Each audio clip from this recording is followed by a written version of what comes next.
Konigara, Dagwadoa, Rachel Jackson. Hello everyone, my name is Rachel Jackson. I am a citizen of the Cherokee Nation of Oklahoma. And my family has stories of New Mexico. My grandfather, my Cherokee grandfather, had bad asthma. And I know that when my aunt, who was born in 1922, was very small, they came to New Mexico in the hopes that he might be able to breathe better here because it's drier. And so I guess it's been a place of relief for my family for a long time. I feel like I am continuing in seeking comfort here, and I've certainly found a lot of that over the last 2 days, meeting all of you and hearing your stories. And I'm thankful to be a part of the conversation, thankful to Michelle and to the Cultural Center, thankful to University of New Mexico, to Diego, and let's see if I can remember Antoinette, and there's one more, Diane? Is there a Diane? Rebecca, thank you. You all were so patient with me as we planned this event, and I really appreciate that. I teach at the University of Oklahoma. I'm working on getting tenure there. I teach in the Department of English. My work spans 2 different programs in our department. Those programs are Native American Literature and Cultural Studies, and then our Rhetoric and Writing Studies program. I've also done a lot of community work, in particular with the Kiowa tribe of Oklahoma. I work with a Kiowa elder named Dorothy Whitehorse Salone, and each week we have a Kiowa humanities class, so to speak, that's offered to the community. And so sometimes I feel like I'm more Kiowa than I am Cherokee, and Grandma Dorothy certainly thinks so at this point. But today I want to talk about a concept from Joy Harjo's poetry collection, American Sunrise, because I think that it gives us some directions for the questions that we're asking, some decolonial directions as to how we can deal with being storied together here on these lands. It says, Joy Harjo's 12th collection of poetry, An American Sunrise, is published in 2019, published during her tenure as the first Native American to serve as United States Poet Laureate, challenges Western imperial assumptions and assertions of static chronological historical figurations, where the past, present, and future reside in distinct categories of time. And I think this time and space conceptually are things that we really have to work on indigenizing in order to make the kinds of progress that we've been hearing everyone talk about today. So with an approach spirited by Muskogee traditional beliefs and ceremonial practices and 7 sacred directions, Harjo's collection offers a way to understand the present as an unfolding relationship with the past, and the future as the ongoing writing of those relationships. The underlying assumption here is that everything tends naturally toward balance. That's a core Muskogee belief and core Cherokee belief. And that's the case no matter how much we fight with it. It is better instead to work with the tendency toward balance rather than against it, of course. And this process necessarily includes tending to our relationships with others while honoring difference in order to return balance to the world. So we work with that balance. The poems and structure of the collection create a spaciousness beyond the limits of the Western historical imagination. What she calls a cosmic heartiousness, spelled like righteousness, but where heart is instead of right. She calls cosmic heartiousness as opposed to consciousness, within which the heart, as she puts it, is higher than the mind. I think for scholars that's important for us to hear, because we're often encouraged to prove ourselves intellectually. And she shifts the conversation by centering the heart. She says in this space of cosmic heartlessness that even the perpetrators of settler colonial injustice can be understood as victims of their own violences. They hurt themselves in hurting us. By placing Muskogee cosmology at the core of her poetry, because of her own identity, Harjo reorders history outside conceptions of demarcated linear time and colonized space, so that all that has been persists, and all that seems disparate and discordant blends into one inclusive accord. If you haven't read the collection, I would definitely recommend it because it offers a vision, the Muskogee vision, right? The Muskogee vision pulsing through Harjo's poems instantiates a world she constructs. And in this world, the very farthest points, what we might think of as the margins, and those peoples and the minoritized identities the American historical narrative consigns to those marginal spaces, she flips it, and we become the vital centers of the decolonial future. And we are gathered today on that very horizon where, as she points out, the sun rises. For many Indigenous writers, people, period, but writers, the intimacy between words and the world comes as subtly and yet evidently as the breath that animates speech.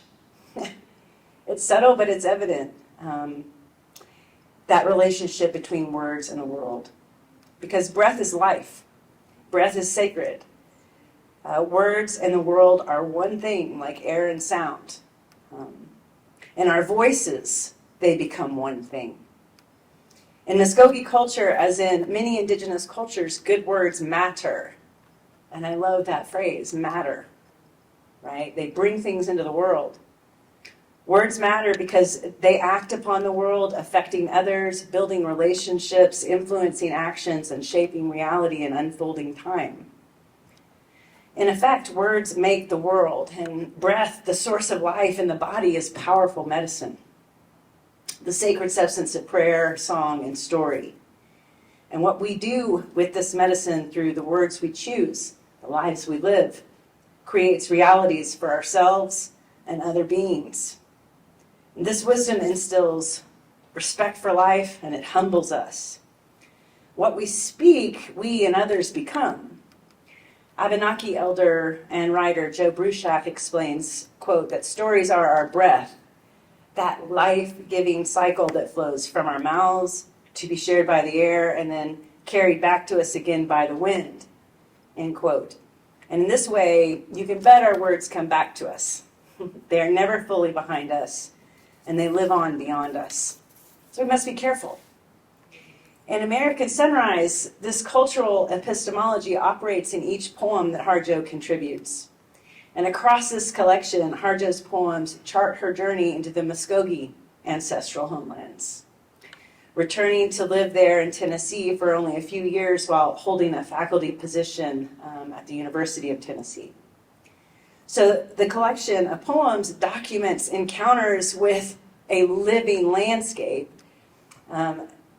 inhabited by cultural memories and ancestors, family histories and hopes, personal experiences and precious relationships, sacred songs and prayers. And of course, the Cherokee people were also removed from our ancestral homelands. And so I personally could very much relate to her experience of return. So though embodied contact with the storied lands of her people, or through embodied contact with the storied lands of her people, their ancestral place, Harjo demonstrates the respect for language and the resilience of Muskogee people. As she crafts medicine for her historic wounds and generational traumas, a healing transformation spoken into being by her words. She weaves carefully a reversal in her return, a reclamation, by making a path home that is a new path, just as an old story is new every time we tell it. For Harjo, the past is present, and we are all living in our ancestors' futurity. In this spaciousness of cosmic heartlessness, Points in time more closely resemble loose folds in a billowing fabric. We are all of the same cloth as our ancestors and descendants, our lands, and the folds brush up against each other at times, upfurling gently in a vast wind. Indigenous cosmologies, stories, like lands and all beings, are alive and sentient and knowing in the ways that they act upon us and others as agentive entities. They teach us, they warn us, they soothe us, they remind us, they remember when we forget. They protect us, they serve us in our negotiations within a dynamic, ever-changing environment. Stories themselves are points of contact with the past and the future. And through our bodies and places, our stories include the places within which we live. Stories take place, yes, but they also move, in part, through us, through our very flesh. Stories, as they are told and passed and told again, connect us with the human and extra-human beings with whom we share our lands. Indigenous peoples practice story as a way of understanding the world, learning better ways to be, and centering relationship in the process. Gerald Visner, Anishinaabe and literary theorist, claims story as the core component of both knowing and being. He says, you cannot understand the world without telling a story. You can't, you should try, right? So it is, we sense ourselves as simultaneous storytellers and world makers. We tell a story, you're building a world. We must ask ourselves what stories are at work at the center of those worlds we are building. Stories can heal wounds and potentiate pathways to recovery through the imagination, right? That imaginative agency enacted in the telling, even when and how and to whom we tell them. Indigenous peoples in the United States know this because we have practiced story despite the surround of colonial force for over 5 centuries now. And in telling our stories, we've persisted as peoples, despite policies of violence, removal, assimilation, eradication, and oppression. So stories save us. As a people, they keep us alive. There's an ethic of wholeness here, kind of an intimate integrity that in this space of cosmic consciousness that animates healthy, balanced, mutually supportive connections. The constellated connections between all of us and everything that Joy Harjo invokes into being in American Sunrise. So on an untitled page toward the end of American Sunrise, Harjo describes, as though to herself in reflection, an encounter with her grandfather, Manui. Now, this is an intimate invitation, a family story that she puts down in a book published, circulated throughout the United States. So it's an intimate invitation to share what she knows, a story she entrusts us with and through which she calls readers into relationship. This story is both an invitation and an offering to all of us, to the future, to the past. One I participate in now and extend to you in this place by sharing it with you, passing it along. Flew all the way from Oklahoma to do this. As she writes down this story, she establishes with readers a powerful and instructive relationship wherein she trusts the story to do its work, right? As much as she trusts us.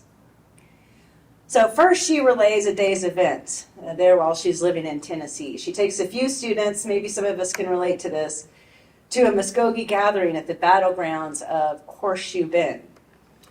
Horseshoe Bend was where the Red Stick Creeks defended their land from the attack of Andrew Jackson's troops and were defeated on March 27, 1814. Here's her story.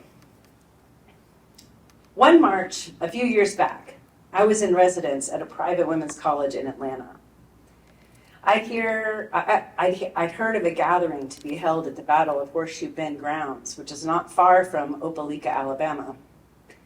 Many of our Muskogee Creek Nation were being bussed in from Oklahoma.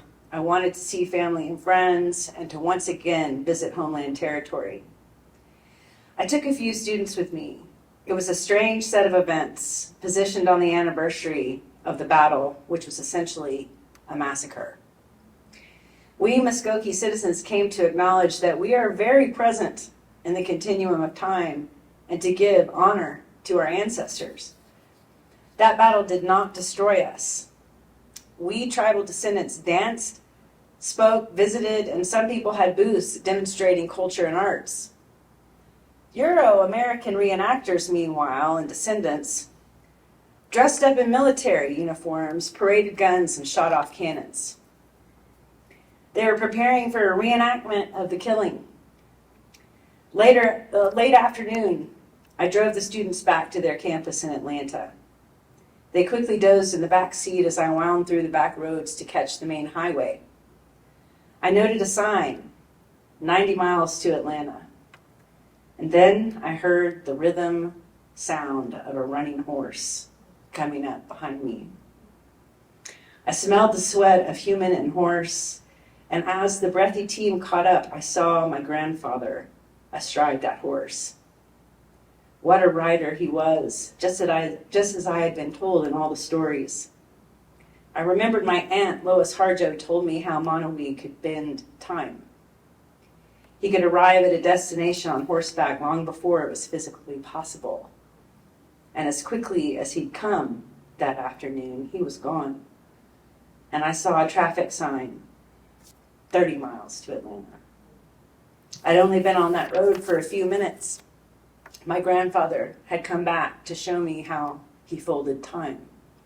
The old ones will always tell you, your ancestors keep watch over you. Listen to them. In a long poem to her friend, Tennessee poet Marilyn Collette, entitled Becoming 70, and which appears toward the end of American Sunrise, Harjo stories a structure from shared memories, from winds becoming words, across the plains of time, from moments of lives, spoken into being through intimate conversation, of relationships unending, where, as she puts it, nobody goes anywhere, though we are always leaving and returning. Sunrise, both the natural and spiritual phenomenon of daily renewal and a metaphor Harjo references in poems throughout the collection, as well as the collection's title, appears in this gift poem to her friend. The sun sits at the center of ancient Southeastern Indigenous religious life. Sunrise, even as it symbolizes beginnings, signals the end of traditional ceremonies during which men who sing and women who shell shake dance all night in a spiraling chain, alternating male and female around the fire, made sacred as the earthly representation of the sun.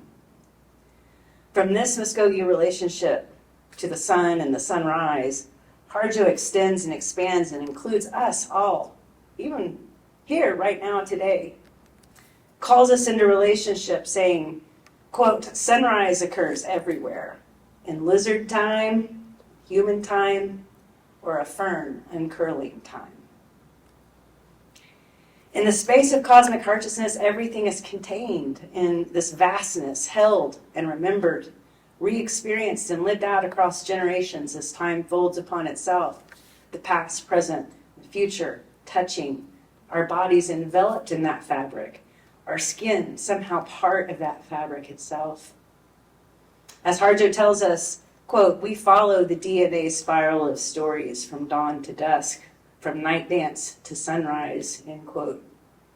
With fire at the center of ceremonial dance grounds and sun at the center of the universe, our bodies become a center themselves. Not the center, but a center among centers.